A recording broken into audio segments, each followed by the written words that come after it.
Belica should name names. So sabi ko, talaga naman papangalanan ko abangan nila. So hinihingi ngayon sa akin ng Kongreso yung mga pangalan. Ang sabi ko, ilalabas ko ang pangalan pero ibibigay ko kay Digong dahil wala akong mandato na mag-report sa inyo. Sa presidente ako nag-report. So kung gusto nyo makuha information, kunin nyo sa Pangulo. Pumunta kayo sa Pangulo. Noon.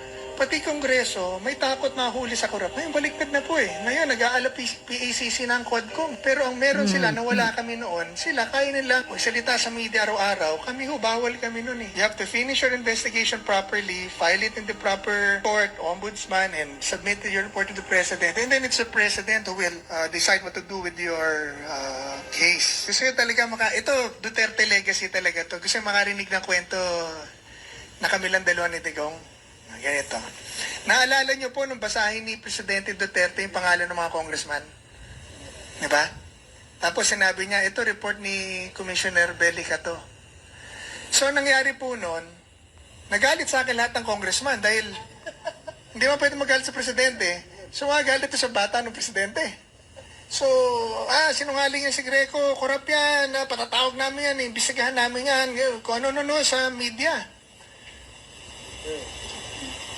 So, napikono ako.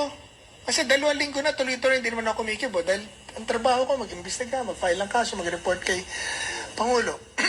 Sabi ko, akala ata nito mga to, takot ako sa congressman Sabi ko, wala pang congressman na pinanganganak, nakatatakutan ko. So, nagsabi ako sa Pangulo. Sabi ko, boss, papaalam lang po ako sa inyo. Papatulang ko na tong mga to. Dahil sabi nila, bata nyo raw sila. Kasi yung binigay kong listahan ng mga isinumbong sa amin, wala hong jurisdiction ng PACC sa congressman. Pero sa DPWH meron.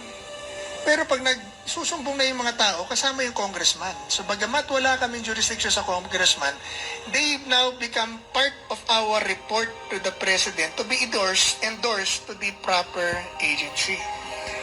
So pag submit namin ng report, kasama lahat. Contractor, DE, DPWH, at congressman. Meron ngayon ng interview sa akin na sinabi, bakit to? Nagsusumbong tungkol sa DPWH, ganyan. Sabi ko, tama po yan. Pero ang problema po kasi, ang mga DE, hawak ng mga congressman. So walang magawa ko sa mga congressman yan. Dahil pag pumalag po sa congressman yan, patatanggal po yan. Teka lang. Commissioner Belica, ibig mo, pakiulit nga sinabi mo, yung mga congressman kamo ang may hawak sa mga DE.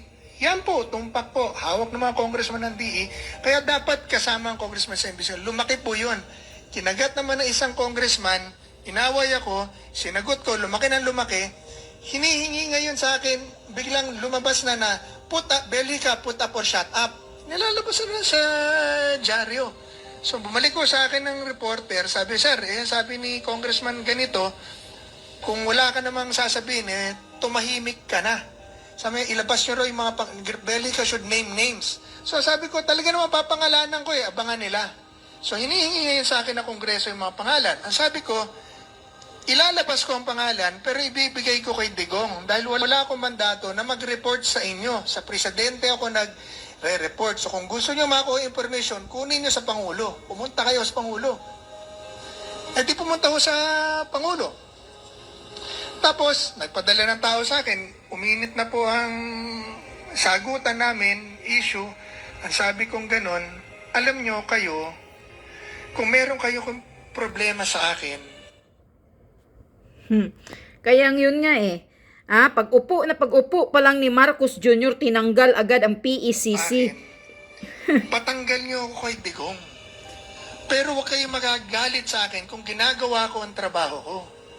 Ngayon, kung may problema kayo sa akin at meron kayo talagang gusto mangyari, gawin na natin ngayon. Diyan, dito, kahit saan, gawin na natin ngayon, sabi ko. Dahil wala pang pinapanganak na congressman na katatakutan ko. Dahil kung akala nyo, na kaya ako nandito, dahil yan si Belica sa politika lang yan, kaya ganyan nga, politika ni Belica, nagpanting po ang tenga ko sa, nung marinig kong politika lang ni Belica yan. Kung akala nyo na politika ito sa akin, sabi ko, buhay ko ang tinataya ko rito. Sabi ko, ngayon,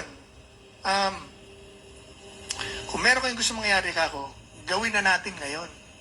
Ngayon na! Sabi ko gano'n. Awa ng Diyos, walang pumalag. Tapos punta ako kay Digong, si Bakin Sebelica.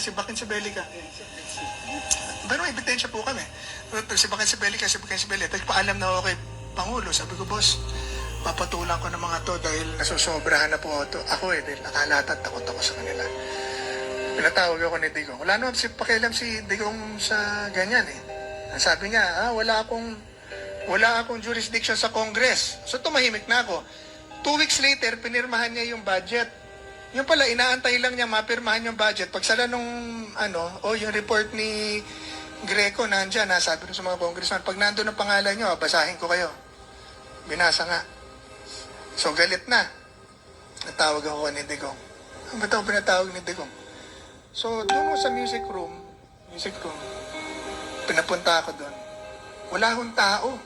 Ang forma ko kasi pag pinatawag kayo ng Pangulo noon, ang forma noon, ito upuan niya, walang mesa. Tapos, saan dyan mga upuan? Yan, nandyan. Tapos walang mesa, siya ang bosyo. Pagdating ko ron, pasok siya, pinalabas lahat ng tao.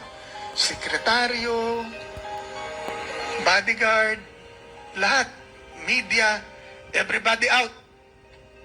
Tapos tandang-tanda ko po, siya ang nagsara ng pinto.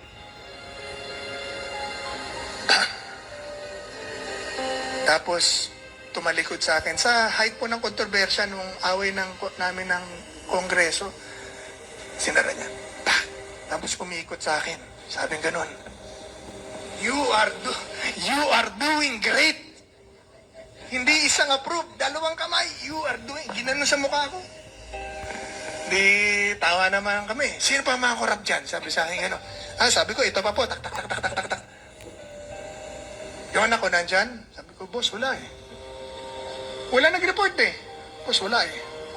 PI na yan, sabi niya. Alam mo, ito sinabi niya sa akin, 2 lang ko kami, walang tao. Mamaya sumunod na si Senator Bong. Pero nahuli si Senator Bong kasi meron siyang mga inaayos sa labas. Sabi niya gano'n, alam mo, kung nandyan ang anak ko, magre-resign ako ngayon. Sabi sa akin, hindi ko, magre-resign ako. Hindi ako kumibo. Tapos, ayos siyang kwento. Tapos, dumating na si Senator Bong. Tapos, sabi ni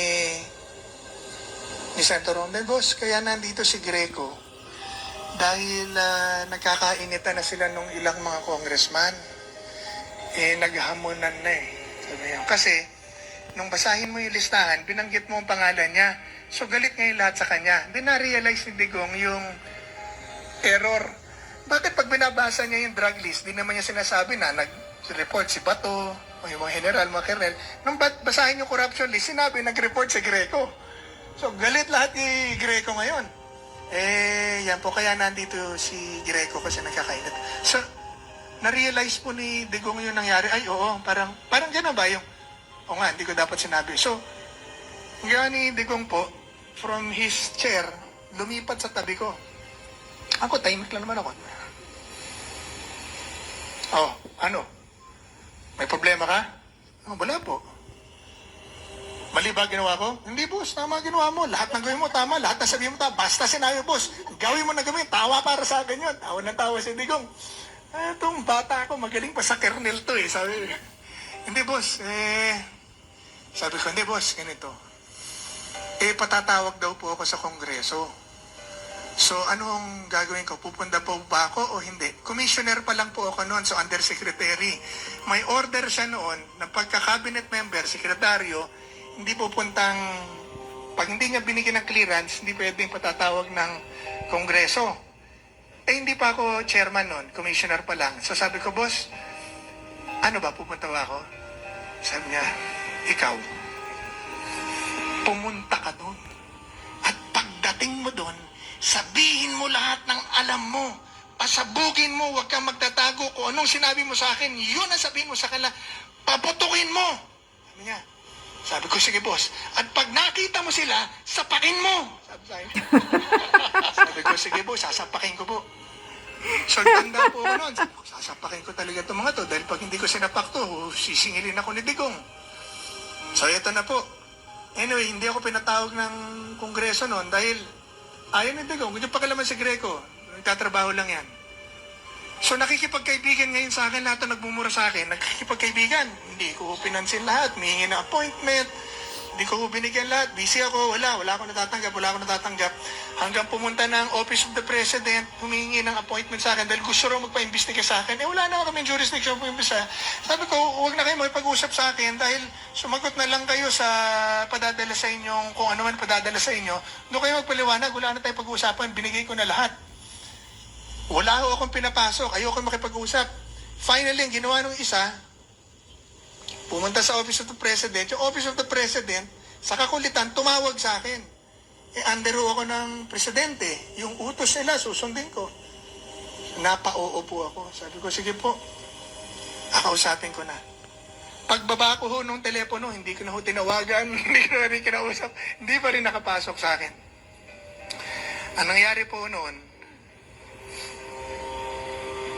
tinigilan po kami na, ang point ko ho, noon, pati Kongreso, may takot na huli sa korupsyon. Ngayon, baliktad na po eh. Ngayon, nag-aalap PACC ng Quadcom. Pero ang meron sila na wala kami noon, sila kaya nilang magsalita sa media araw-araw, kami ho, bawal kami noon eh. You have to finish your investigation properly, file it in the proper court, ombudsman, and submit your report to the President. And then it's the President who will decide what to do with your... Iba ang style ngayon, preskon So muna napakaganda po nitong ginagawa nila sa Quadcom kung gagamitin po nila sa tama. Pero wala po ako nakita sa Quadcom na tinawag nilang hindi politiko. Puro politiko ang iniimbestigahan nila. Bakit hindi sila mag-imbestiga nung talagang Congress, DPWH, di ba? Bureau of Customs, BIR, yan ang natawag-tawagin nila. Huwag na yung flood control dahil damay sila ron eh. Dapat ibigay nila sa iba eh. Hindi ko naman sinasabing guilty sila, pero ibig sabihin, lumalabas sa mga investigasyon ngayon, sa mga issues ngayon, damay sila eh. Kung totoo yun or hindi, we leave it